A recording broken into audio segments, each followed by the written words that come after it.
अच्छा देखें, आज हम पढ़ेंगे एमसीपी के रेपो के अंदर। कल हमने एचटीटीपी थ्योरी को देखा था, आज हम रेस्ट को देखेंगे। तो रेस्ट को मैं ओपन करता हूँ। रेस्ट के अंदर, अच्छा मैं सर जिया के रिपॉजिटरी के अंदर हूँ, इसमें एमसीपी के रेस्ट के अंदर हूँ, ठीक है। तो अस्सलाम यहाँ पर वालेकुम सर। मुझे वालेकुम सलाम, दो फाइलें मिल रही हैं। एक फाइल है, इसका नाम है रेस्ट बेसिक, और एक फाइल है रीडमी डॉट एम डी। तो पहले हम रीडमी डॉट एम डी को पढ़ेंगे। रेस्ट जो है ना, ये इसका नाम है रिप्रेजेंटेशनल स्टेट ट्रांसफर। रिप्रेजेंटेशन के लिए मतलब किसी चीज को रिप्रेजेंट करने के लिए आप क्या करते हैं, इसका यूज करते हैं। ये है क्या?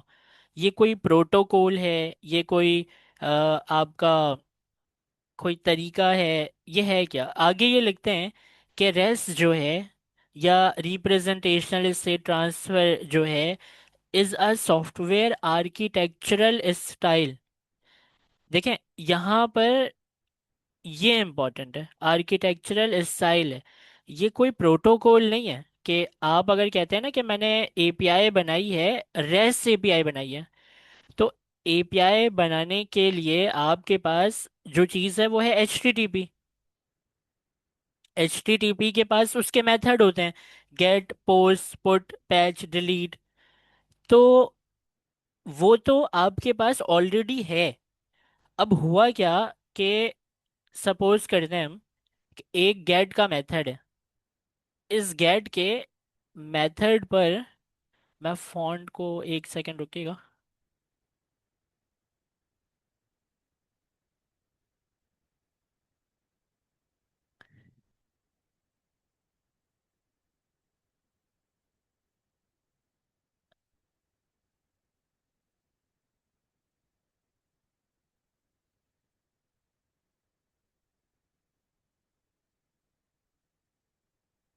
अच्छा, तो गेट में क्या है कि गेट जो है ना वो मेथड है, आपको पता है।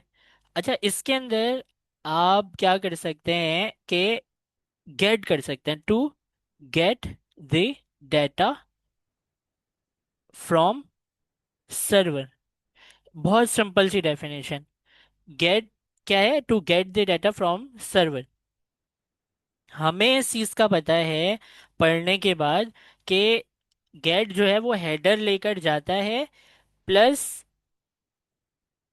Empty line, plus empty body. कहाँ पर? सर्वर के पास। सर्वर के पास। तो क्या हम इस बॉडी को एम्प्टी रखने के बजाय इसमें डाटा नहीं रख सकते? बिल्कुल रख सकते हैं इसके अंदर डाटा, हमें कोई मना नहीं करेगा। ये जो गेट है ना, गेट, गेट के हिसाब से इसकी डेफिनेशन क्या है? To get the data from the server. और अगर आपको डाटा गेट करना है, डाटा को गेट करना है, तो क्या करना है? आपको हेडर को भेजना है, एक एम्प्टी लाइन को और एम्प्टी बॉडी को। लेकिन आपने क्या किया? आपने बॉडी के अंदर भी चीजें रखकर भेज दी सर्वर को। तो क्या सर्वर उसको एक्सेप्ट नहीं करेगा? सर्वर उसको बिल्कुल एक्सेप्ट कर सकता है। अगर आपने सर्वर को इस तरह डिजाइन किया है कि आने वाली गेट की बॉडी भी वो एक्सेप्ट कर पाए, तो वो बिल्कुल कर पाएगा। लेकिन अब एक बंदा है, उसका नाम है ताहा है, ठीक है। ताहा ने एक एक ऐसे गेट रिक्वेस्ट को किया सर्वर पर, जिसमें उसने बॉडी को क्या किया? दे दिया। हम यहाँ पर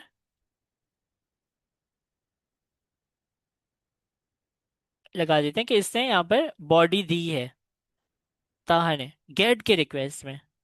इंपॉर्टेंट ये कि गेट के रिक्वेस्ट में दिया। और एक बंदा और है जिसका नाम अली है। वो क्या करता है?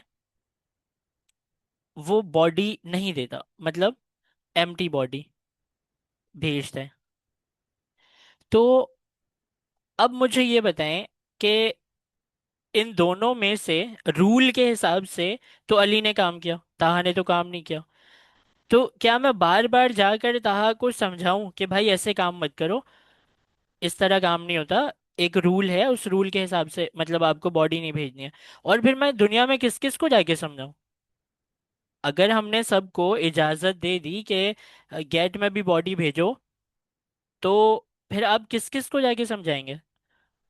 तो इसके ऊपर क्या किया है हमने, एक रैपर बना दिया, और वो रैपर है रूल रेगुलेशन का रैपर। उसको हम क्या कहते हैं कि एपीआईज अब लिखी जाएंगी, लेकिन रूल के हिसाब से लिखी जाएंगी। वो रूल हम डिफाइन करेंगे रेस्ट के अंदर। रेस्ट क्या है? Representational state transfer. तो ये, इसको मैं क्या कह सकता हूँ कि ये एक रूल है। ये क्या है? ये एक रूल है जो हमारी HTTP के एपीआईज के ऊपर इम्प्लीमेंट होता है, ताकि ताहा और अली जो है वो दोनों के दोनों क्या ना करें, अलग अलग गेट रिक्वेस्ट ना लिखें। दोनों की जो रिक्वेस्ट है वो गेट की एम्प्टी बॉडी ही होनी चाहिए। और ये रूल आपने कहाँ डिफाइन किया है? रेस्ट एपीआई के अंदर। आपकी एपीआई सिंपल एपीआई तो गलती कर सकती है, लेकिन जब आप रेस्ट एपीआई लिखते हैं, तो रेस्ट एपीआई में आप गलती नहीं करते, क्योंकि यहाँ पर एक रूल बताया गया आपको कि इन रूल्स के हिसाब से आपको एपीआई लिखनी है। तो क्या हमें यहाँ तक ये बात समझ आई कि रेस्ट क्या है? एक रूल है।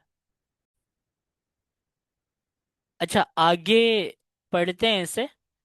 तो ये कहते हैं कि सॉफ्टवेयर आर्किटेक्चरल स्टाइल मतलब रूल, एक ये कोई प्रोटोकॉल नहीं है, ये आपका डाटा लेके इधर उधर नहीं जाता है इंटरनेट के ऊपर। वो तो HTTP ही कर रहा होता है। HTTP का ही काम है वो, आपके डाटा को एक जगह से दूसरी जगह पर लेकर जाना। लेकिन उस एपीआई को जो आपने बनाया है, उसको एक रूल के तहत आप फॉलो करके बनाए, तो उसको हम रेस्ट कहते हैं, रिप्रेजेंटेशनल स्टेट ट्रांसफर।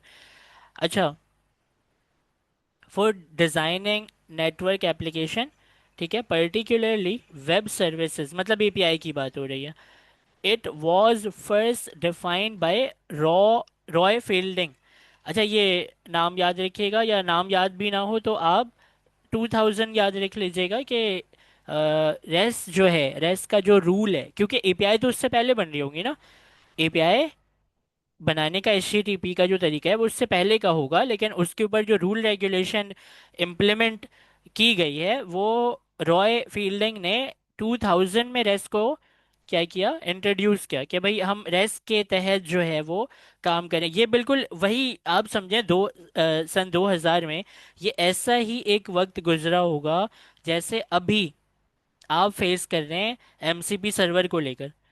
आप MCP सर्वर से पहले अपने टूल्स बनाते थे अपने फ्रेमवर्क के अंदर, लेकिन MCP ने क्या बोला कि भाई आप टूल बनाए हमारे पास आकर, ताकि वो जो टूल है वो आप दुनिया को भी बांट सकें और खुद भी यूज कर सकें।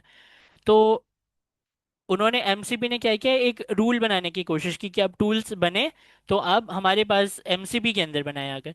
तो ऐसे ही एयर 2000 में रॉय फील्डिंग ने रेस्ट को इंट्रोड्यूस करवा कर बोला कि HTTP की जो रिक्वेस्ट है वो आप रेस्ट के रूल के हिसाब से लिखें। अच्छा, drawing upon the principal that guided architecture world web vibe, rest is not a protocol. यहाँ पर इन्होंने बताया है कि rest is not a protocol. ये वो चीज़ नहीं है जो इंटरनेट पे आपके डाटा को एक जगह से दूसरी जगह पर लेकर जा रहे हैं। ये तो HTTP का ही काम है। रेस्ट बस उस HTTP को भी एक स्ट्रिक्ट रूल के हिसाब से इम्प्लीमेंट करवाते हैं। और है स्पेसिफिक टेक्नोलॉजी, ना तो ये कोई टेक्नोलॉजी है, ना ये प्रोटोकॉल है, ना रेस्ट कोई टेक्नोलॉजी है, but rather a set of constraint. हाँ, ये क्या है, रूल रेगुलेशन। जब रूल्स आप लगाते हैं तो रुकावटें तो होती ही हैं। तो कंस्ट्रेंट के मतलब क्या है कि आप उसमें क्या कर रहे हैं, रूल्स लगा रहे हैं, रुकावटें रख रहे हैं। कैसी, किस बात की रुकावट है? यही कि ताहा अलग ना लिखे, अली अलग ना लिखे। आपने इन दोनों को जो है वो एक स्ट्रिक्ट रूल फॉलो करने बोला है कि गेट का मेथड होगा तो एम्प्टी बॉडी ही भेजेंगे हम। तो इसी को कंस्ट्रेंट कह रहे हैं। Lead to scalable. अच्छा, स्केलेबल के मतलब क्या है कि बहुत ज़्यादा बड़ा होना, ठीक है। आप किसी, उसकी कोई लिमिट नहीं है ना स्केल की, कि कितना स्केल कर रहे हैं, वो आपके डिमांड के ऊपर है कि आप जो चीज़ बना रहे हैं तो वो कितनी स्केलेबल होनी चाहिए। जैसे कि मैं आपको एक इम्पॉर्टेंट बात बताऊं।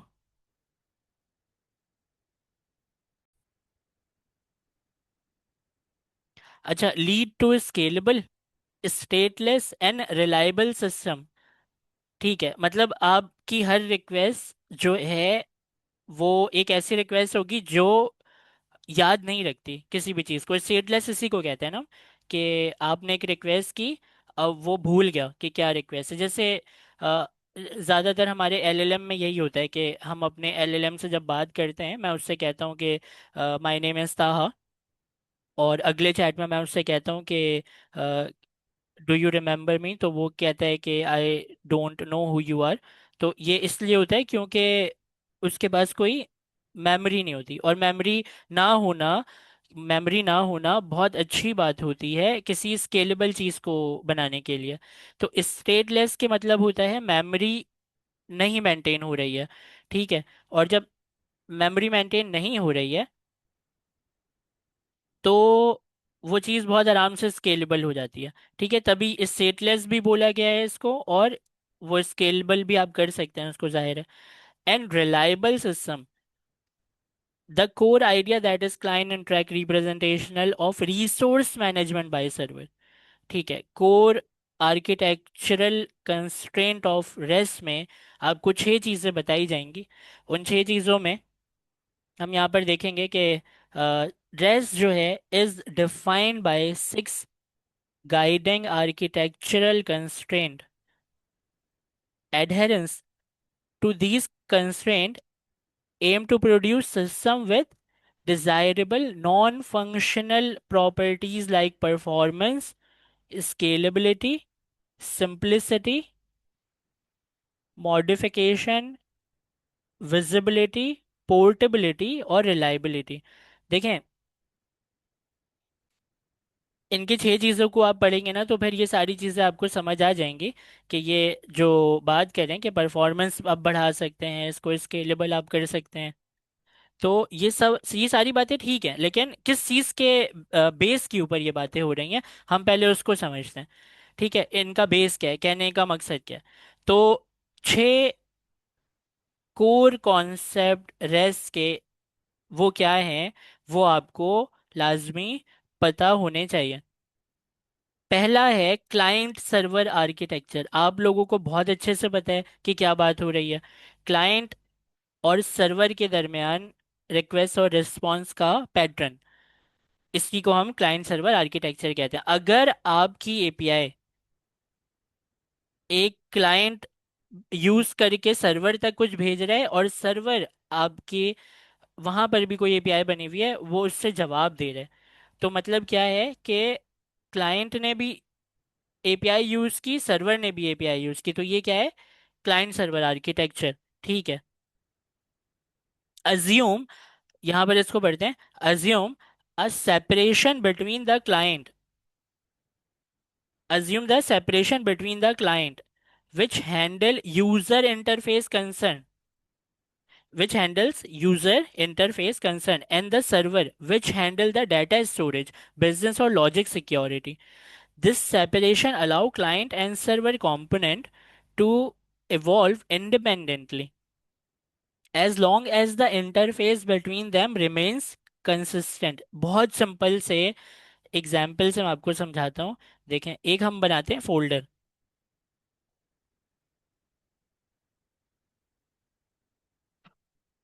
और इसको हम कहते हैं कि ये क्लाइंट और सर्वर, एक नाम रख देते हैं इसका, ठीक है। मैं अगर एक फाइल बना रहा हूँ, अगर यहाँ पर एक फाइल बना रहा हूँ, मैं एक टेक्स्ट फाइल लूंगा एग्जाम्पल के लिए। मैं अभी कौन से फोल्डर में हूँ, क्लाइंट सर्वर के नाम के फोल्डर में हूँ। यहाँ पर मैं बना रहा हूँ सर्वर की फाइल, ठीक है। सर्वर की फाइल बना रहा हूँ मैं, और ये टीएक्सटी मिटाकर अगर मैं पीवाई कर दूँ, नहीं कर सकता, चलें हो गया। तो पीवाई की फाइल, सर्वर डॉट पीवाई की फाइल बना दी मैंने, ठीक है। अब एक फाइल मैं बना रहा हूँ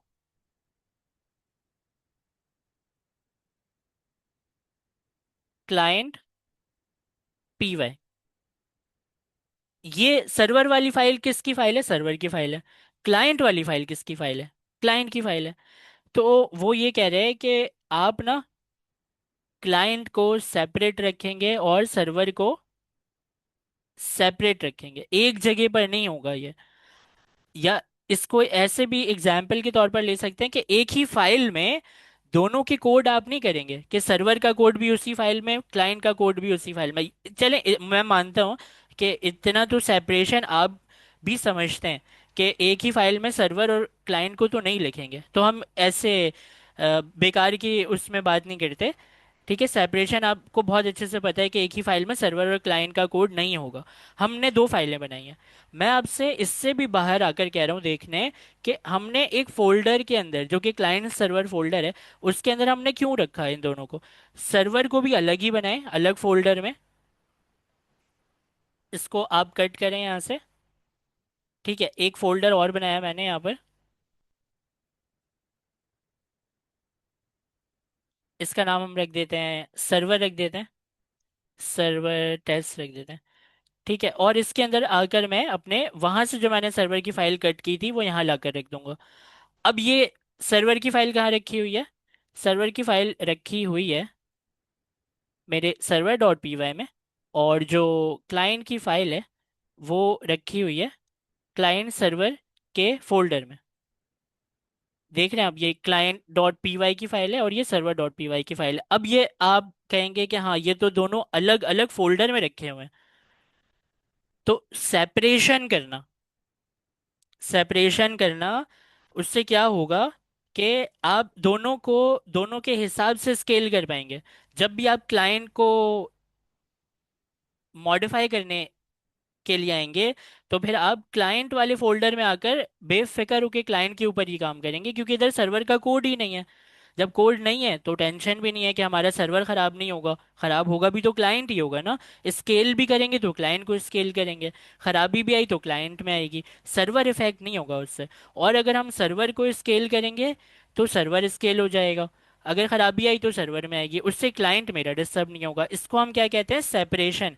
ये यहाँ पर वही समझाना चाह रहे हैं कि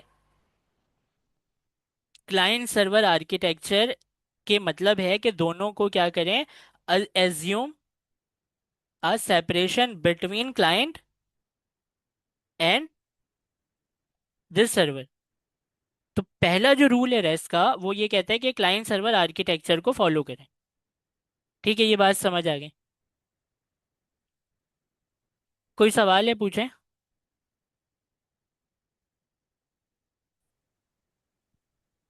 अच्छा, अब क्या है स्टेटलेसनेस? स्टेटलेसनेस क्या मतलब? वही है कि आप मेमोरी क्रिएट नहीं करते, आप रिलेशंस क्रिएट नहीं करते, मेमोरी क्रिएट नहीं करते। हर रिक्वेस्ट, आने वाली हर रिक्वेस्ट जो है वो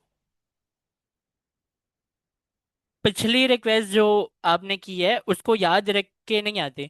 हर रिक्वेस्ट एक नई रिक्वेस्ट होती है। देखें जैसे आप अभी, मैं आपको कैसे एग्जांपल दूं। आप जैसे कि ना अ, जाएं एनआईसी बनवाने। एनआईसी तो सब भी बनवाते हैं।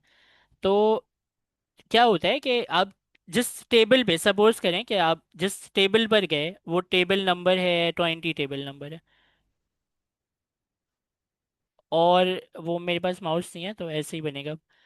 तो 20 जो है, इस टेबल नंबर पर अभी आप गए, लेकिन आप ना एक बहुत इंपॉर्टेंट डॉक्यूमेंट भूल गए।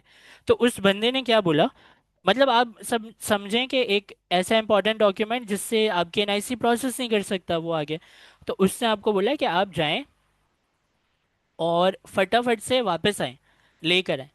ठीक है, और ये अपनी सारे चीज़ें अपने हाथ में रखें, मेरे टेबल पर छोड़कर मत जाएं, वापस आ जाएं लेकर।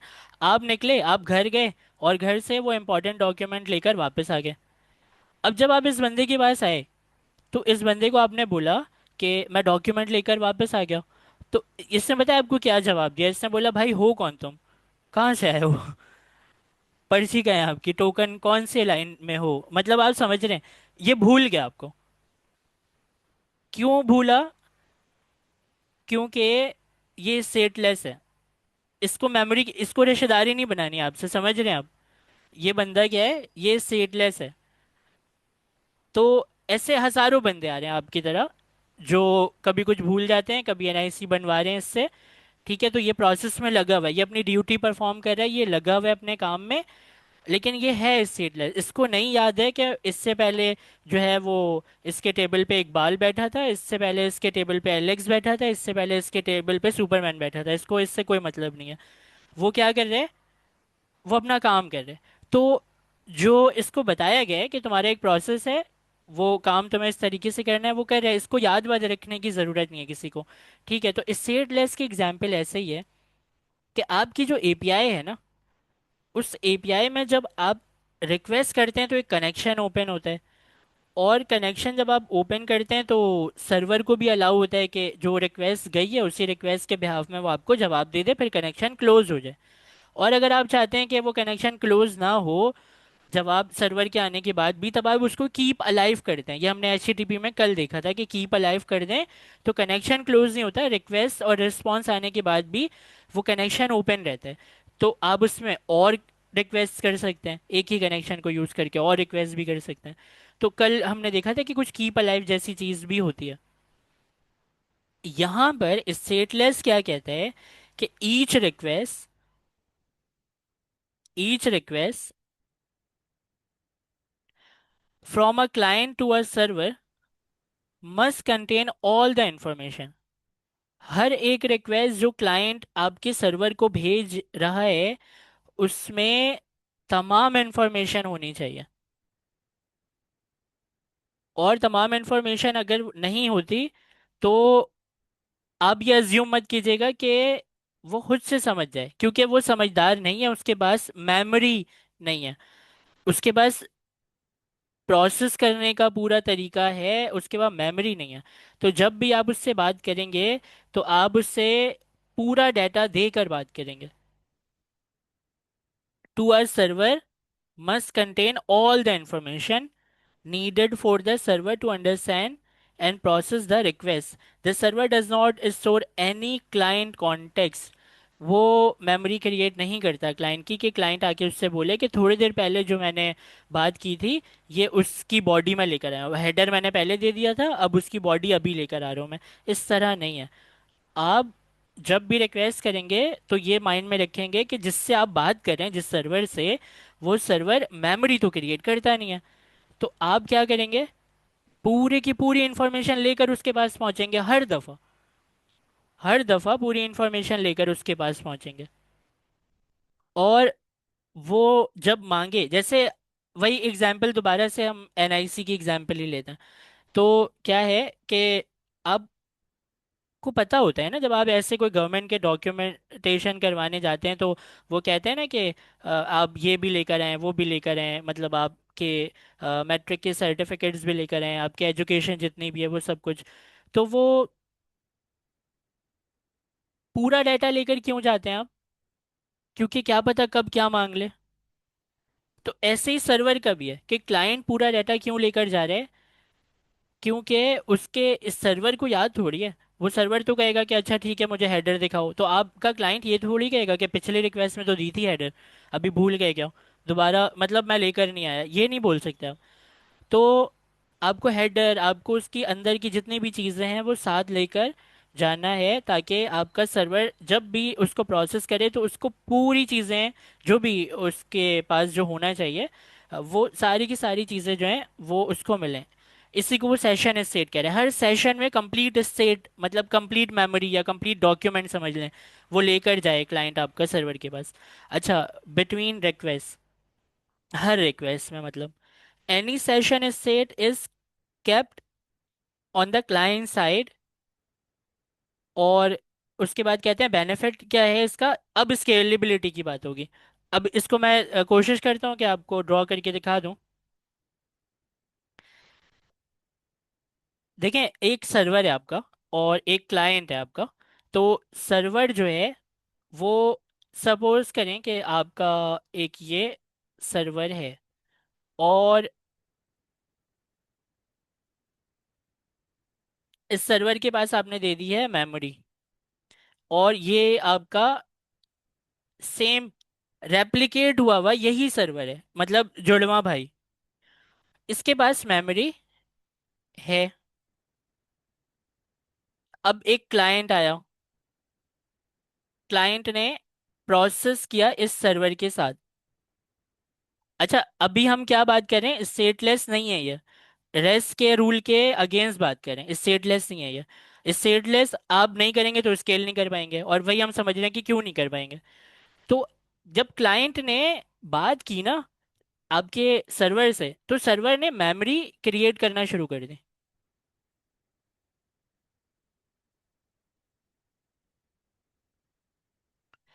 अब जो ये मेमोरीज वो क्रिएट कर रहे हैं, आप मुझे ये बताएं कि क्या हमने अभी ये नहीं बोला कि ये सर्वर बिल्कुल अपने सर्वर नंबर 2 का रेप्लिकेट है, रेप्लिका है? क्यों है? क्योंकि जो इसके अंदर है वो इसके अंदर है, इसमें मेमोरी है, इसके अंदर भी मेमोरी है। तो दोनों तो एक ही जैसे हैं, लेकिन मैं अभी इस स्टेट में ये कह ही नहीं सकता कि ये दोनों एक जैसे हैं। क्यों? क्योंकि इसकी मेमोरी में कुछ है और इसकी मेमोरी खाली है।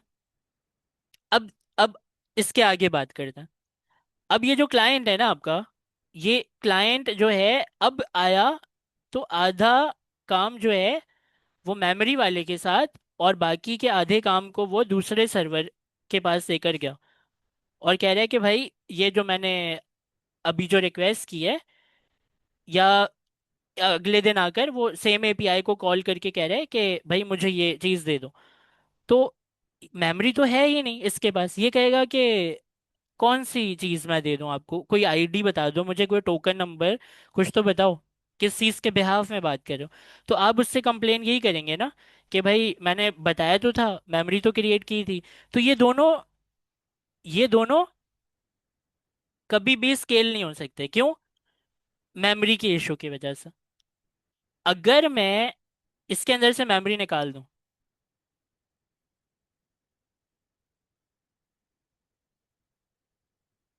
अब आप देखिएगा क्या होगा। अब क्लाइंट आएगा इसके पास, और क्लाइंट आकर इसको जब रिक्वेस्ट करेगा ना, तो अब क्लाइंट की मजबूरी है कि वो सारी चीजें एक साथ लेकर आए। क्लाइंट कहेगा मैं एक डॉक्यूमेंट तो भूल गया, तो सर्वर उसको जवाब में कहता है कि वापस जाओ और सब लेकर आओ। ठीक है, उसके बाद क्लाइंट वापस आता है और कहता है कि वापस आता है, और उसके पास नहीं आता, वो आता है इस वाले के पास।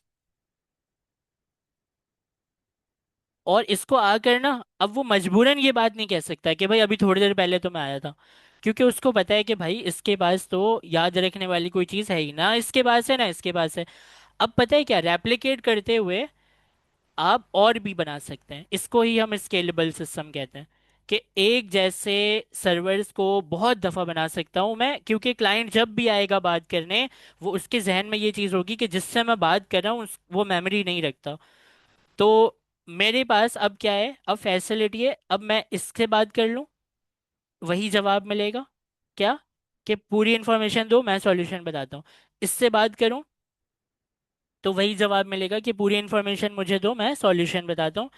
इससे मैं बात करूं तो मुझे वही जवाब मिलेगा। इसको हम कहते हैं स्केलेबल सिस्टम होना। समझ रहे हैं आप? तो आप अगर डेफिनेशन को आकर पढ़ें, तो डेफिनेशन में वो ये कह रहे हैं कि बेनिफिट क्या है, इम्प्रूव स्केलेबिलिटी। कैसे? Any server can handle any request. समझ रहे हैं? कोई भी सर्वर किसी भी रिक्वेस्ट को हैंडल कर पा रहा है। क्यों?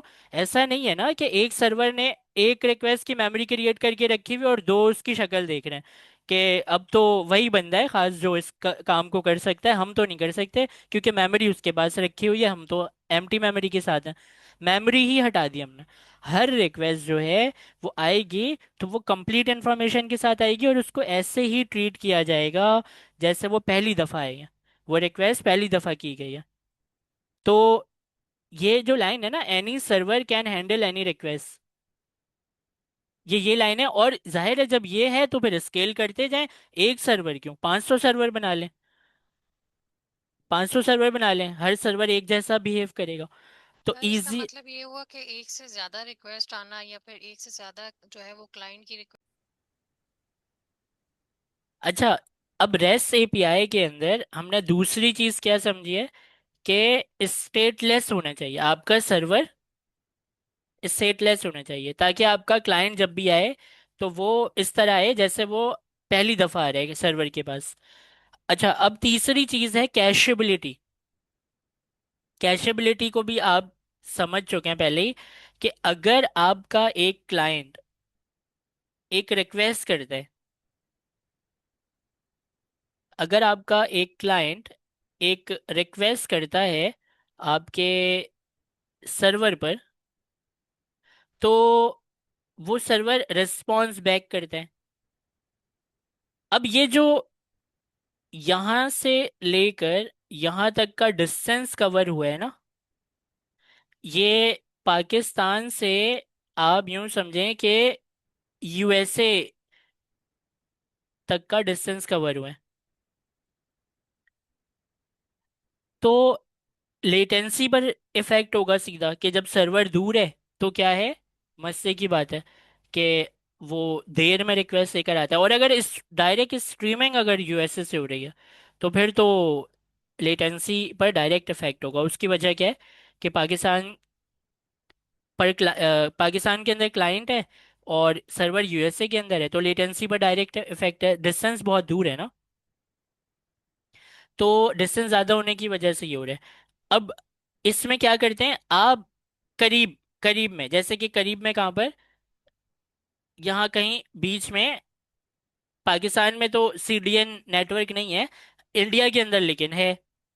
तो हम क्या करते हैं कि किसी सीडीएन नेटवर्क के अंदर कैशे करके रख लेते हैं। जो ये रिक्वेस्ट ताहा ने क्या की, एक दफा यूएसए के सर्वर पर की, और यूएसए के सर्वर ने पाकिस्तान में ताहा को जवाब दिया, तो जवाब उसको मिल गया। अब दूसरा बंदा आया, सपोज करें बिलाल आया, और बिलाल ने ये बात की कि मुझे सेम सर्वर पर सेम रिक्वेस्ट भेजनी है।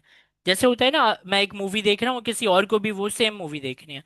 तो अब यूएसए के सर्वर ने जब जवाब दिया था, तो इसे अच्छा काम एक ये किया कि इंडिया के सर्वर सीडीएन नेटवर्क पर, कंटेंट डिलीवरी नेटवर्क, एक एक्स्ट्रा सर्वर जिसके अंदर लाकर इसको कैशे में रख दिया, ताकि वो पाकिस्तान से करीब है। अब इसकी रिक्वेस्ट निकली तो यूएसए के लिए थी, लेकिन करीब सर्वर के अंदर वो सेम कैशे में वो चीज रखी गई है, तो इसको जल्दी से यहाँ से जवाब मिल जाएगा, कैशे से इंडिया से जवाब मिल जाएगा। आप समझ रहे हैं, तो ये है कैशे। अच्छा, ये तो मैंने बहुत बड़े स्केल पर आपको बता दिया ना। छोटे स्केल पर ऐसा है कि आपने कैशे को देखा भी है। हमने एक एपीआई की प्रैक्टिस की थी कैशे में, जिसमें मैं आपको बता रहा था कि कैशे टेम्परेरी मेमोरी है, और उसको आप रख सकते हैं अपने पास, उसको आप कुछ टाइम के बाद डिलीट भी कर सकते हैं। और कैशे में जब भी आप सर्वर से रिक्वेस्ट करते हैं, तो कैशे अपने पास, पहली रिक्वेस्ट में तो नहीं होता कैशे के पास कुछ भी। सेकंड, पहली रिक्वेस्ट में वो अपने पास सेव कर लेता है। जब सेकंड रिक्वेस्ट होगी ना, तो फिर सर्वर तक पहुंचने नहीं देता वो रिक्वेस्ट को। वो पहले अपने अंदर चेक करता है कि क्या जो क्लाइंट मांग रहा है, क्या मेरे पास है। कैशे पहले अपने पास चेक करता है क्या मेरे पास उसका जवाब है। अगर जवाब नहीं है, तो वो आपकी रिक्वेस्ट सर्वर तक भेजता है, और सर्वर से जो जवाब आ रहा है वो पहले अपने अंदर सेव करके फिर क्लाइंट को देता है, ताकि तीसरी दफा जब वो रिक्वेस्ट करे तो उसको लाजमी कैशे से मिले। और यूजर भी अलग अलग हो सकते हैं। एक यूजर ने रिक्वेस्ट की, कैशे के पास नहीं था लेकिन उसने सेव कर लिया। अब सेकंड यूजर आया, उसने सेम रिक्वेस्ट की, कैशे ने बोला हाँ मेरे पास तो है ये डाटा, तो सर्वर तक भेजने का फायदा नहीं है। आप समझ रहे हैं, तो इससे क्या होगा कि आधा लोड तो सर्वर का कैशे की वजह से कम हो जाता है। तो आप अपने कैशे को यूज करें लाजमी, उससे क्या होगा, पढ़ते हैं। कैशेबिलिटी के में कहते हैं कि response from the server must explicitly define themselves as a cacheable और non cacheable. If a response is cacheable, a client can reuse that response data for later equivalent request. अगर आपने कैशेबल रखा है अपने सर्वर को, तो क्या होगा कि जब क्लाइंट रिक्वेस्ट करे, तो कैशे वाला जो सर्वर है वो उसको जवाब दे देगा। और अगर आपने अपने इसको कैशेबल नहीं रखा है, कि नॉन कैशेबल भी कुछ केसेस ऐसे हैं जिसमें आप नॉन कैशेबल भी बनाएंगे, जरूरी नहीं है कि आप कैश में रखें। तो बेनिफिट क्या है इसका, रिड्यूस लेटेंसी। आप जवाब आपको जल्दी मिलेगा, क्योंकि सर्वर तक तो अब चीज जा ही नहीं रही ना, अब तो करीब के कैशे वाले सर्वर से आपको जवाब मिल जा रहे हैं। तो लेटेंसी रिड्यूस हो गई। Improve network efficiency. हाँ, नेटवर्क की इफिशिएंसी भी आप कह सकते हैं इम्प्रूव हो गई। और डिक्रीज सर्वर लोड। सर्वर का लोड सबसे इंपॉर्टेंट क्या है, सर्वर के ऊपर जो लोड था वो कम हो गया, क्योंकि सर्वर तो जवाब दे ही नहीं रहा, वो जवाब तो कैशे ने अपने पास से दे दिया। तो ये है कैशेबिलिटी। तो रेस्ट एपीआई की तीन चीजें हमने समझी। पहला क्या था, क्लाइंट सर्वर आर्किटेक्चर, दूसरा क्या है स्टेट लेसनेस, और तीसरा क्या है कैशेबिलिटी। तो इन तीनों को जल्दी जल्दी आप जरा समझाएंगे कि तीनों के मतलब। अच्छा, अब है लेयर्ड सिस्टम। लेयर्ड सिस्टम क्या है, इसको समझते हैं। कि लेयर्ड सिस्टम में ये कहते हैं कि rest allows for an architecture composed of hierarchical layer। अच्छा, इसकी हायरार्की है क्या, वो देखते हैं। component in one layer can only interact with component in adjacent layer। A client typically cannot tell whether it is connected directly to the end user or to an intermediately load balancer, proxy API, gateway along the way। Benefit इसका क्या है कि enhance जब आप करते हैं scalability को by enabling load balancing. Load balancing के मतलब है कि अलग अलग आपके सर्वर हैं। एक यूजर जो है जब आता है तो पिछली दफा उसने जिस सर्वर से बात की थी, जरूरी नहीं है कि उसी सर्वर से उसकी बात हो। अगर लाइन से 5 सर्वर हैं और पांचों का काम एक ही है कि आपको वेबसाइट दिखाना, तो अगर एक यूजर आया, उसको सर्वर नंबर 3 ने पिछली दफा वेबसाइट दिखाया था, तो अब वो आया दोबारा, तो जरूरी नहीं है उसको 3 ही दिखाए। और जब यूजर आ रहे तो लोड बैलेंसिंग का काम क्या है, कि यूजर आया उसको सर्वर की तरफ रीडायरेक्ट कर देना, तो वो किसी भी सर्वर पर रीडायरेक्ट उसको कर सकता है लोड बैलेंसर। जाहिर है वो 3 नंबर सर्वर अगर फारिग नहीं है, तो उसको वो सर्वर नंबर 2 की तरफ भेज देगा, 4 की तरफ भेज देगा। लोड बैलेंसिंग का काम है कि यूजर को सर्वर की तरफ भेज दो। And shared caches. अब जो ये कैशे है ना, ये भी एक ऐसे जगह पर स्टोर कर रहे हैं आप कि सारे सर्वर को सेम कैशे मिले, या यूजर जो है जब आप आए, आपके मतलब आपके सर्वर के जब आप आए तो आपने एज अ यूजर एक रिक्वेस्ट की सर्वर को, तो उस सर्वर ने क्या किया, अपने से पहले जवाब देने से पहले कैशे को ये अलाउ किया था। अगर कैशेबल है आपका सर्वर, तो आपने कैशे को अलाउ किया, कैशे ने चेक किया कि भाई अगर मेरे पास है तो मैं खुद जवाब दे दूं। तो लोड बैलेंसिंग ने सबसे पहले आपके यूजर की रिक्वेस्ट को लिया और पहले चेक किया कि भाई इसके पास भी कैशे है। आपको याद है मैंने एक डायग्राम में आपको बताया था कि लोड बैलेंसर के पास भी कैशे होता है। सर आपने बताया था। तो जी। कैशे के अंदर आपने चेक किया, अगर है ये नहीं है सर वो तो। टेम्परेरी डेटा स्टोर करता है। जी बिल्कुल। और उसके बाद लोड बैलेंसिंग के पास अगर नहीं है वो चीज़, तो वो किसी भी सर्वर पर आपको रीडायरेक्ट कर देगा। Enforce security policies and different layer.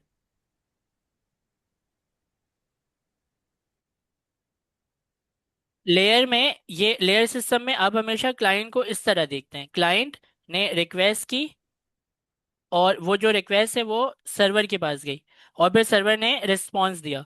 ये लेयर्ड सिस्टम में आप इसको इस तरह देख सकते हैं कि आपका क्लाइंट है, वो रिक्वेस्ट कर रहे हैं,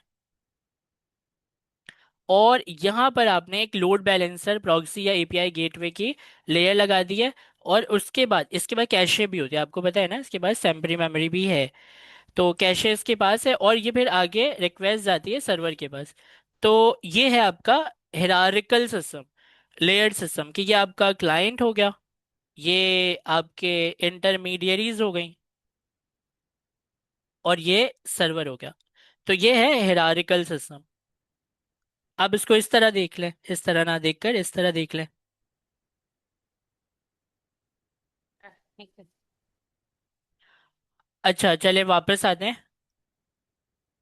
तो लेयर सिस्टम हमें समझ आया, एक दफा और इसके एग्जाम्पल को पढ़ेंगे। Rest allow for an architecture compose of hierarchical layer, component in one layer can only interact with components in adjacent layer. A client typically cannot tell whether it is connected directly to the end server or intermediary load balancer। यहाँ पर देख रहे हैं, can not tell whether it is connected to directly to end server या फिर वो किसी load balancer से कनेक्ट हुआ है अलोंग द वे। ठीक है। तो इसका फायदा है कि आप स्केलेबल सिस्टम बना सकते हैं। तो इन शॉर्ट याद रखने की यही है कि आपके क्लाइंट की रिक्वेस्ट सर्वर तक आए तो बीच में अगर कोई भी ऐसी सर्विस यूज हो रही है तो आपके क्लाइंट को पता ना चले कि वो सर्विस यूज हो रही है, वो रिक्वेस्ट करे उसको रिस्पॉन्स मिले। सिक्योरिटी इशू भी होती है ना सर, जी बिल्कुल। इसको फाइल। पीआई गेटवे कहेंगे ना जैसे सर। जी। और एपीआई गेटवे भी हो सकता है, लोड बैलेंसर भी हो सकता है, प्रॉक्सीज भी हो सकते हैं। ये क्या क्या टेक्नोलॉजी होती है ये हम बाद में देखेंगे। जब हम डिप्लॉयमेंट पर जाएंगे तब हम ये इनका यूज करेंगे सारों का। तो पांचवी जो आपका जो पांचवा रूल है रेस्ट एपीआई को बनाते हुए, तो उसमें कहते हैं ये ही ऐसा रूल है जो कि ऑप्शनल है। वो क्या है? Code on demand. Code on demand, आप किसी कोड को भी मंगवा सकते हैं अपने डिमांड के ऊपर। Server can temporarily extend and customize the functionality of a client by transferring executable code. Server ने किसी कोड को एग्जीक्यूट करके, सर्वर ने किसी कोड को मतलब किसी फंक्शन को अपने अंदर एग्जीक्यूट करके क्लाइंट को वापस भेजा। तो ये क्या है? Code on demand. ऐसे आप समझ सकते हैं, है ये ऑप्शनल, ये आपको याद रखना है ये ऑप्शनल। आपके सर्वर ने एक रिक्वेस्ट की, आपके सॉरी आपके क्लाइंट ने एक रिक्वेस्ट की और रिक्वेस्ट गई वो सर्वर के पास। सर्वर ने लिख कर रखा था कि जब भी इस टाइप की रिक्वेस्ट मेरे पास आए तो मैं एक फंक्शन को रन करूंगा और रन करके उसका जो जवाब आएगा वो मैं रिस्पॉन्स में भेजूंगा।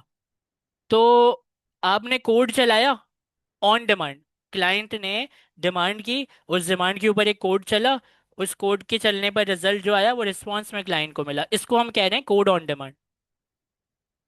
सही है। सर इसकी एग्जांपल आप कल वाली एग्जांपल के हिसाब से कुछ दे सकते हैं कि उनमें से कुछ अलग हटकी चीज है। हटके नहीं है। सर ये स्टेटफुल करेगा, जैसे टूल अगर यूज़ करते हैं एट द रेट टूल बना के जो यूज़ करते हैं, ये चीज़ इसको स्टेटफुल बनाती है। अच्छा अभी हम इस सेटफुल की बात नहीं कर रहे, अभी हम इस सेटलेस या सेटफुल की बात नहीं कर रहे। आपके माइंड में ये होना चाहिए कि रेस्ट एपीआई है तो सेटलेस ही होगा। और ये जो अभी आप बात करें कि आप बात करें कि क्लाइंट ने रिक्वेस्ट की और उस एपीआई के यूआरएल के ऊपर रिक्वेस्ट जैसे ही आप करते हैं तो सर्वर एक फंक्शन को रन करके उसका रिटर्न लेता है और रिस्पॉन्स में फिर उसको भेजता है। तो कोड ऑन डिमांड ये है। आप इसको पढ़ेंगे ना आगे तो और क्लियरिटी आएगी। आए इसको पढ़ने।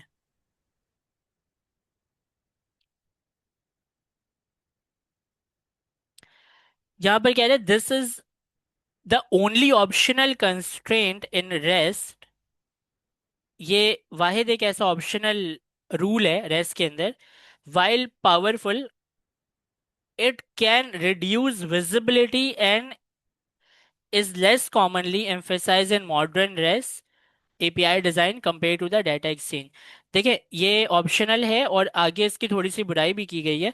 ये कह रहे हैं कि अभी जो मॉडर्न रेस्ट के एपीआईज आप डिजाइन करते हैं ना, तो उसमें आप कोड ऑन डिमांड का कम से कम यूज करते हैं और डाटा एक्सचेंज का यूज ज्यादा करते हैं कि आपने कुछ भेजा उसने कुछ भेजा, आपने जेसन में रख के कुछ भेजा उसने कुछ भेजा, ये ज्यादा होता है। और कोड ऑन डिमांड को कम यूज किया जा रहा है आजकल मॉडर्न एपीआई डिजाइन के अंदर। है यही कि आपके सर्वर ने टेम्पररी एक्सटेंड आपके क्लाइंट ने रिक्वेस्ट की और सर्वर ने उसके बिहाफ में कोड एग्जीक्यूट किया और क्लाइंट को वापस दे दिया। चलें आगे चलते हैं। सिक्स सबसे इम्पोर्टेंट और सबसे बड़ा भी मुझे ये लग रहा है, ये है यूनिफॉर्म इंटरफेस। मैं आपको याद है मैं स्टार्टिंग में ये एग्जाम्पल दिखा रहा था आपको, ये वाली एग्जाम्पल, ताहा और अली वाली, इन दोनों में क्या मैंने बताया था आपको कि एक रेस्ट एपीआई एक ऐसा रूल है एपीआईज बनाने के लिए कि जिसमें जब भी ताहा बनाए या जब भी अली बनाए, मतलब सेकंड यूजर थर्ड यूजर, तो वो एक रूल के उसके हिसाब हिसाब से से बनाए। रिक्वेस्ट। यस। तो इसके ऊपर ना ये जो यूनिफॉर्म इंटरफेस है इसको आप समझ सकते हैं बहुत अच्छे से, कि ये कहता है कि जब आप यूनिफॉर्म इंटरफेस को मैं बता रहा हूँ कि जब आप गेट बनाए तो हमेशा गेट क्या करेगा, to get the data from server, इसको कॉपी कर लेते हैं ऊपर से, सर्वर, और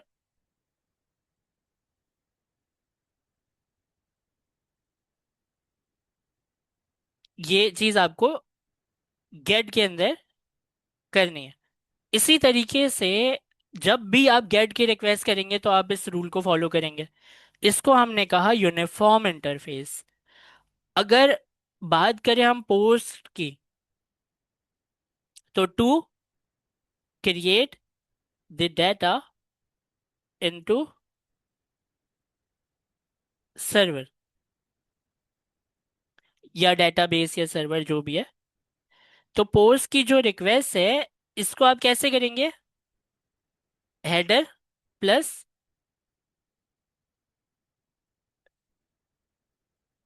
एम्प्टी लाइन और बॉडी। अब ये वाली जो रिक्वेस्ट आप करें पोस्ट की, ये हर दफा इसी तरह रिक्वेस्ट करेंगे आप,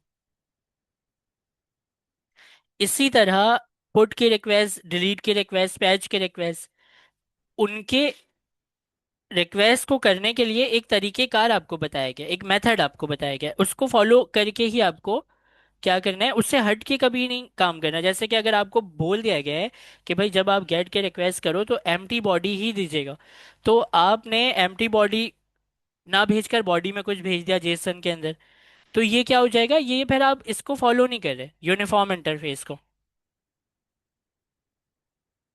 आप समझ रहे हैं, ये फिर आप यूनिफॉर्म इंटरफेस को फॉलो नहीं कर रहे। तो आए इसको हम पढ़ते हैं। This is the key principal that distinguish rest from other architectural style, it simplifies and decouple the architecture enabling each part of evolve independently. The इसमें इंडिपेंडेंसी की भी बात कर दी है, और the uniform interface is defined by सब constraint. और अच्छे से आपको बताता हूँ, ये कह रहे हैं, ये कह रहे हैं कि आप कभी भी गेट से गेट से हमेशा गेट वाला काम लेंगे, कभी भी गेट से आप पोस्ट वाला काम नहीं लेंगे। इसके कहने का मकसद ये है, आप हमेशा जब भी गेट करेंगे ना, तो आपको गेट ही की तरह उसको लेकर चलना है। आप ऐसा मत कीजिएगा कि आपने गेट किया और सर्वर जो आपको जवाब दे रहा है उस जवाब को रिसीव करके, क्योंकि सर्वर, आपको मैं एक बात बताऊं, ये भी इंपॉर्टेंट है आपके समझने के लिए। गेट में आप जब रिक्वेस्ट करते हैं तो आप क्या भेजते हैं, header, empty line, empty body. लेकिन सर्वर पता है क्या भेजता है, सर्वर भेजता है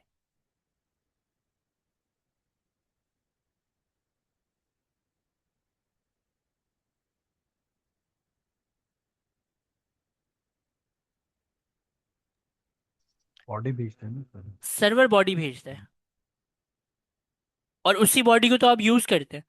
जब मैं google.com क्लिक करता हूँ तो उसमें क्या आती है, HTML बॉडी, और वो फिर मुझे मेरे ब्राउजर पर नजर आने लग जाती है वो चीज़। तो ये वाली जो चीज़ है ना, ये आप याद रखिएगा कि जो आपका सर्वर है वो जब जवाब आपको देता है ना, तो फिर आपको जवाब में वो ये चीज़ें दे रहा होता है। सर्वर आपको क्या करता है, जवाब में बॉडी भी देता है। आप इन दोनों को देखें कि जब आपके क्लाइंट ने रिक्वेस्ट की तो उससे एम्प्टी बॉडी भेजी थी, और इसी के जवाब में जब उसने जवाब दिया तो उसने HTML की बॉडी भेज दी। ये आप करके भी देख सकते हैं। आप अपने इधर आकर ब्राउजर में आप यहाँ पर लिखेंगे google.com, एंटर, और अभी जो जवाब आया उसमें सर्वर ने HTML की बॉडी रखकर भेजी, जो कि मेरे ब्राउजर ने रेंडर करके मुझे दिखा दिया। ये अगर आप F12 प्रेस करें तो आपको ये HTML यहाँ पर एलिमेंट्स के अंदर नजर भी आएगा। ये पूरा जो HTML है, ये पूरा का पूरा HTML ये सर्वर ने भेजा है, जिसको मेरा ब्राउजर जो है वो रेंडर कर रहा है। HTML की बॉडी लेकर जो है वो आया है रेस्पॉन्स सर्वर से। और बाकी जो है वो यही है, यही इसके अंदर लिखा है। तो की कॉन्सेप्ट जो है उसको हम पढ़ सकते हैं कि गेट जो है वो रिट्रीव करता है, और पोस्ट जो है वो क्रिएट करता है एक डाटा या रिसोर्स को। पुट का काम है रिप्लेस कर देना एग्जिस्टिंग रिसोर्स को, डिलीट करना डिलीट का काम है। ऑप्शन का काम है कि ऑप्शन चेक करना कि कितने ऑप्शन अवेलेबल हैं सर्वर से बात करने के लिए। और हेड का काम है रिट्रीव करना सिर्फ हेडर को विदाउट बॉडी। और अगर कभी कभी आप हेडर्स भी देखना चाहते हैं विदाउट बॉडी, तो वो सिर्फ हेड आपको ला कर देगा, हेडर। HTTP स्टेटस कोड में 200 है, 400 है, उसके बाद 500 है। ये ज़्यादा इंपॉर्टेंट है। आइडम्पोटेंस मतलब ये होता है कि आप जब भी रिक्वेस्ट करें वो रिक्वेस्ट वैसे ही रहे जैसे आपने पहली दफ़ा रिक्वेस्ट की। तो आपको पता है कि जब आप पुट से रिक्वेस्ट करेंगे तो पुट डाटा क्रिएट करेगा, लेकिन लेकिन आपको डाटा के अंदर कुछ रखकर भेजना पड़ेगा। पुट का काम है अपडेट करना, तो बॉडी भी हो सकता है आप इसको दें और पैरम्स भी आप इसको दें, मतलब ID बताकर किसी इंफॉर्मेशन को चेंज करवा रहे हैं आप। तो जो ये पुट है ये हर दफा आपके काम में आएगा, लेकिन एक ही जैसा इसका रिजल्ट आएगा। तो ये आइडम्पोटेंट के मतलब ये होता है कि जब भी आप इसको यूज करें तब एक ही जैसा बिहेवियर है। तो डिलीट को अगर आप यूज करेंगे तो क्या होगा, वो डिलीट ही करेगा। आप पुट को यूज करेंगे तो पुट आइडेम्पोटेंस इसलिए है क्योंकि पुट पुराने रिसोर्स को खत्म करके नया डाटा जो है वो बना देता है। और ऑप्शंस का काम क्या है, ऑप्शंस दिखाना। हेड का काम क्या है, हेडर दिखाना। गेट का काम क्या है, गेट दिखाना। तो आर टिपिकली आइडेम्पोटेंस, ये आपको याद रखना पड़ेगा कि जब भी पुट को या डिलीट को हम चलाएंगे उसकी API को, तो उसका एक ही पैटर्न होता है, उसके जवाब देने का भी एक ही तरीका होता है, वो अपने स्टाइल को चेंज नहीं करता। सर क्या इसको हम ऐसे कह सकते हैं कि ये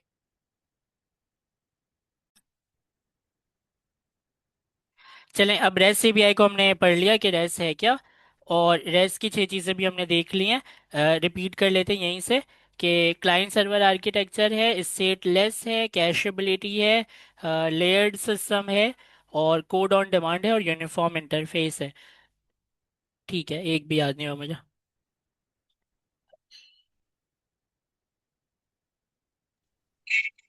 सर एक सवाल है। जी जी, एक minute.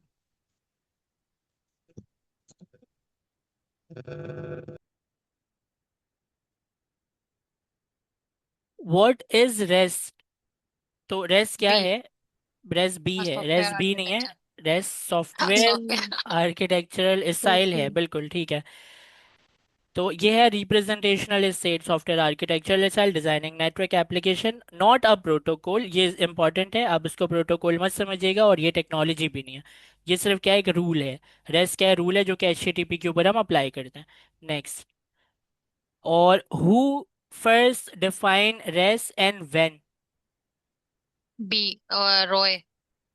Roy Fielding Fielding year in 2000 2000। में यस सर। जो है इसने बनाया, ठीक है। Next, what does REST stand for?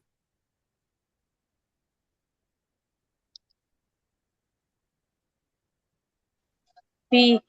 ये सर बी है। Representational representational state transfer, trans. ठीक है, बिल्कुल सही है। How many core architectural rule regulation does REST have? Six. Six. सही है। What does statelessness rule in REST means? Stateless है Each क्या? request must contain all information needed to the server to process it. Option B. मतलब?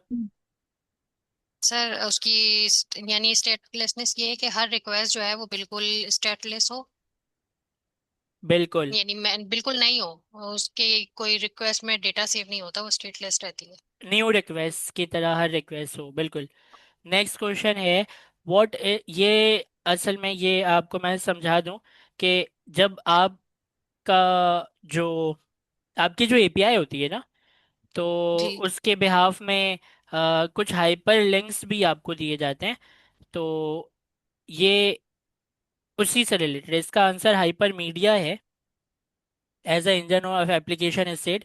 इसको हम पढ़ लेते हैं कि hate O A S stand for hyper media as the engine of application state. REST principle के अंदर where the server guide client through hyper links, जहाँ पर सर्वर हाइपर लिंक्स के थ्रू क्लाइंट को गाइड करे, उसको आप क्या कहते हैं? Hyper media as a engine of application state, या फिर हेट ओ ए एस। मुझे सर ये दोबारा बताएं, बोलिए। What is the benefit of hate O A S and REST API? तो ये है, client don't need a hard coded URL. जाहिर है वो क्लाइंट जो है ना आपका, अब उसको हार्ड कोटेड यूआरएल नहीं चाहिए। मतलब आप यूआरएल क्यों लिखते हैं? यूआरएल होता है क्या है? आप क्लाइंट में जो यूआरएल लिखते हैं वो होता है क्या है? वो सर्वर का एड्रेस होता है। आप समझ रहे हैं? क्लाइंट जो यूआरएल लिखता है अपने पास, वो सर्वर का एड्रेस होता है। यहाँ पर कहा जा रहा है client don't need to hard code URL, मतलब क्लाइंट को अब सर्वर के एड्रेस की ज़रूरत नहीं है। And can discover action through links, वो लिंक्स के थ्रू एक्शन को डिस्कवर कर सकता है। इसके एग्जाम्पल को देखते हैं कि hate OS sir allow. Action, action वो इसको कह रहा है, पोस्ट को, अपडेट को। इसको मैं जो है वो कह नहीं सकता आपको। इसको डेफिनेशन पढ़ते हैं, allows client to discover actionable, sorry, available actions by following links in response. हाँ, ये उसी को कह रहे हैं कि आपके कौन कौन से एक्शंस जो है ना वो अवेलेबल है, making the API more flexible and available without breaking clients. ठीक है, तो आगे चलते हैं। व्हाट डज आइडम्पोटेंस, हाँ ये इंपॉर्टेंट है, इसका जवाब बताएं कि ये क्या है, इसके मतलब क्या है? ये कह रहे हैं idempotence means HTTP method. Same the same action, doing the same action many times as the same effect as it's doing once, यानी पहली तरफा की तरह उसका हर रिस्पॉन्स सेम रहेगा जैसे न्यू रिस्पॉन्स है। तो इसका सी है, ठीक है। और विच एचटीटीपी मेथड आर आइडम्पोटेंस, ये बताएं। गेट और सर ये बी क्वेश्चन आया था। बी है सर, बी है सर। बी है होगा इसका। सर सर अच्छा। ये क्वेश्चन आया था। पोस्ट, पोस्ट अच्छा नहीं होगा, हाँ सिर्फ पोस्ट नहीं होगा सर, जी, तो क्या क्योंकि है, पोस्ट में डेटा क्रिएट। आपको गेट जब भी आइडम्पोटेंस की बात होगी ना, तो आपको पुट को ढूंढना है। किसको ढूंढना जी। है? पुट, पुट को ढूंढना है, पुट और को उसके ढूंढना है या ये देखना है कि पोस्ट ना हो। पोस्ट ना हो। तो पुट यहाँ पर है, और इसके साथ डिलीट हेड वेड भी हो, तो यही है आइडम्पोटेंस की जो बात हो रही है, तो बी है इसका करेक्ट आंसर। आगे चलते हैं। In rest API design what should URI है, ये यूआरआई रिप्रेजेंट। यूआरआई देखें, ये ना रिसोर्स होता है। आपकी यूआरएल जो है ना वो भी यूआरआई का ही पार्ट होता है। तो यूआरआई में हम हमेशा रिसोर्सेज बताते हैं, समझ रहे हैं? तो in rest full API design what should URI represent, इसका क्या होगा? सी, रिसोर्स। सी। जी, यूआरआई मतलब रिसोर्सेज बताते हैं हम, ठीक है। तो रिसोर्स हो गया। अब ये जो नाउन है ना, नाउन, इसको मैं बताता हूँ, बल्कि ये आप भी क्या। तो which is a good example of restful URI? आप कभी भी एपीआई लिखते हुए जो एंड पॉइंट आप लिखते हैं ना, ये याद रखने वाली चीज बता रहा हूँ मैं आपको। जब भी आप एंड पॉइंट लिखते हैं, हमने क्या एंड पॉइंट लिखा था, बुक्स और ऑर्थर। उसका ऑथर लिखा था तो इसमें यूजर हम होगा। कभी भी ये नहीं लिखते, हम कभी भी ये नहीं गेट, लिखते कि क्रिएट। गेटिंग ऑथर हाँ इस जी। यू आर, मतलब एक्शंस नहीं बताते हम अपने एंड पॉइंट पे। एक्शंस की बताते हैं, यस सर। हम नाउन बताते हैं, सीधा सीधा बता देते हैं कि ये जो यूआरएल है ये किसके लिए है। यूजर का जैसे यहाँ पर गेट ऑल यूजर, यूज। ये एक्शन बता रहे हैं, क्रिएट न्यू यूजर ये भी जी। एक्शन बता रहे हैं, डिलीट यूजर का एंड पॉइंट भी एक्शन बता रहे हैं। तो आप कभी भी यूआरएल में एक्शन नहीं बताते, आप क्या बताते हैं, नाउन्स का यूज करते हैं। नाउन्स। जैसे हमने यूज किया था बुक्स, बुक्स और ऑर्थर। ऑथर। अब उस ऑर्थर के अंदर आपके पास मेथड्स है ना, एक्शन को तो हमने वैसे ही सेपरेट रखा हुआ है, गेट कर लो, डिलीट कर लो, पुट कर लो, पैच कर लो, ये तो ऑलरेडी है हमारे पास मेथड। अभी हम एंड पॉइंट में भी यही लिखें, देखिए ना, गेट का मेथड सेट करके आपका एंड पॉइंट अगर ऐसा बने, गेट ऑल यूजर, तो एक ही बात को आप दो दफा क्यों कह रहे हैं, मेथड तो सेट किया है ना आपने, तो आप जी। एक्शन वहां पर सेट कर रहे हैं। अपने एंड पॉइंट पर तो आप सीधा बताएं कि काम किसके लिए हो रहा है, तो यूजर के लिए हो रहा है। तो इस तरह आपको क्या करना है, नाउन्स का यूज करना है एंड पॉइंट में। तो इसका करेक्ट आंसर क्या होगा, जी। यूजर्स। यूजर्स। इसका यूजर्स होगा। ऐसे मिलते जुलते कुछ भी आपको देना है, आपको नाउन देखना है, आपको एंड पॉइंट में इसको गलत कहना है, किसको गलत कहना है, एक्शंस को गलत कहना है, अगर आपसे वो पूछ एक्शंस। रहे हैं। जी। नेक्स्ट क्वेश्चन में कहते हैं what is a resource in rest. Resource है क्या, रिसोर्स एनी मतलब इंफॉर्मेशन को, entire Any that can information. any press. information entirely. any information or entity that can be named or address। Resource वो चीज हो सकती है जिसमें या तो कोई नाम या कोई एड्रेस हो, इसको हम रिसोर्स कहेंगे। ऐसी कोई भी इंफॉर्मेशन जिसमें नाम या फिर एड्रेस हो, एड्रेस मतलब यूआरएल, जी। इसको हम क्या कहेंगे, रिसोर्स कहेंगे। और जहाँ रिसोर्स आ जाए तो उसको आप खुद से समझिएगा कि यूआरआई की बात हो रही है। तो what is resource in rest, तो इसमें आपको ये समझ जाना है कि या तो नाम या एड्रेस की बात हो रही है, वही रिसोर्स होता है, और रिसोर्स के मतलब यूआरआई की बात हो रही है। सर ऐसी इंफॉर्मेशन जिसमें नाम और एड्रेस हो। जी। नीचे भी पढ़ सकते हैं, रिसोर्स इज ओनली इंफॉर्मेशन और entity that can be name और address such as document, image, user, service और कलेक्शन। नेक्स्ट क्वेश्चन में कहते हैं what is a representation in REST. Sir ji Adil भाई। सर ये लास्ट वाला व्हाट इज, तो what is representation in REST, इसका क्या जवाब होगा।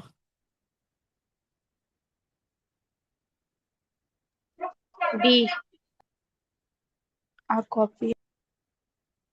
इसका आंसर है B, a copy of a snapshot of the resource set in a specific format like Jason या एक्सएमएल। रिसोर्स की बात हो रही है बिल्कुल, तो हम इसे, ये सही है बिल्कुल, इसे ही सेलेक्ट करेंगे। आगे चलते हैं, what is the optional rest constraint.